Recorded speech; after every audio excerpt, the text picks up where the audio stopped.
Now, you know the different honeys have different flavors. If you never thought about it before, you can probably guess why. The bee picking up the nectar visits a lot of flowers and eat different flower as a different flavor to find a product of honey. Excuse me, can you explain how the worker bee carries the nectar back to the hive? Yes, good question. She carries it in a bag on her stomach, not surprisingly, called the honey sac.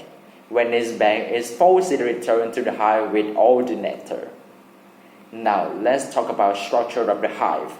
There are three kinds of bees in the hive.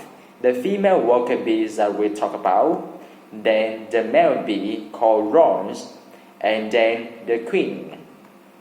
There could be up to 200,000 worker bees in a hive, but more typically, there are more like 50,000.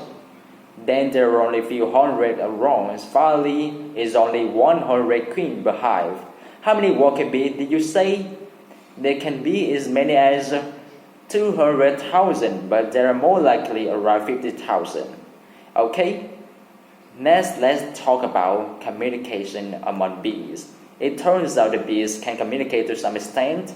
They can actually let other bees know about location of food, not just where it is, but how good it is and how much it is.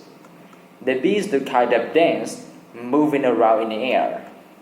It actually called a waggle dance because of the way we move a body. Apparently, the size and pattern of movement it will give all the bees the information. An Austrian zoologist named Carl von Fries did experiment to learn about this. Can you repeat that the zoologist's name, please? It's Carl von Fries. Thank you. Okay, let's look some slides.